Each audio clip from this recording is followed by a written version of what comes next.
உரங்கள், பூச்சிக்கொல்லி மருந்துகள் உள்ளிட்ட வேளாண் இடுபொருட்களுக்கு ஜிஎஸ்டி வரி விதிக்கப்பட உள்ளதாக மத்திய அரசு தெரிவித்துள்ளது. அதன்படி பூச்சி மருந்திற்கு 18%, உரத்திற்கு 12% வரி விதிக்க உள்ளனர். மேலும் டிராக்டர், பம்ப்செட் போன்ற விவசாய உபகரணங்களும் ஜிஎஸ்டி வரி வலையில் வரவுள்ளன.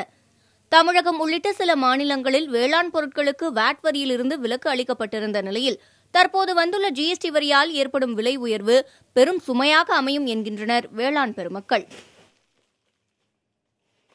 வேட்டில் இப்போ எக்ஸம்ஷன் இருக்குது. இந்த பூச்சி மருந்து, உரம், விதைகளுக்கு விவசாய உபயோகப் பொருட்கள்னால அந்த எக்ஸம்ஷன் இருக்கிறதுனால இது வரைக்கும் அவங்க வரி கொடுக்கறதில்ல. இப்போ பூச்சி மருந்துக்கு 18% வரி கொடுத்துருக்காங்க. அதே மாதிரி உரம், இடுபொருளுக்கு இது வரைக்கும் வரி இல்லை.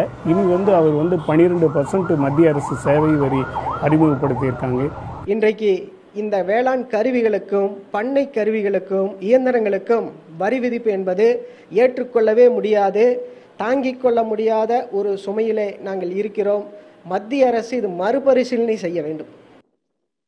ஏற்கனவே வறட்சியின் பிடியில் சிக்கி தவிக்கும் விவசாயிகளுக்கு வேளாண் பொருட்களுக்கு ஜிஎஸ்டி வரி விதிப்பு கூடுதல் சுமையாகிவிடும் என்கிற அச்சம் எழுந்துள்ளது.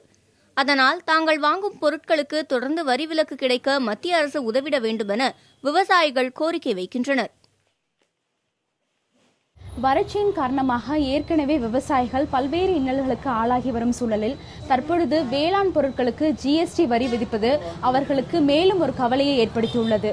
எனவே உடனடியாக மத்திய அரசு இதற்கு விலக்கு அளிக்க வேண்டும் என்பதே விவசாயிகளின் கோரிக்கையாக உள்ளது.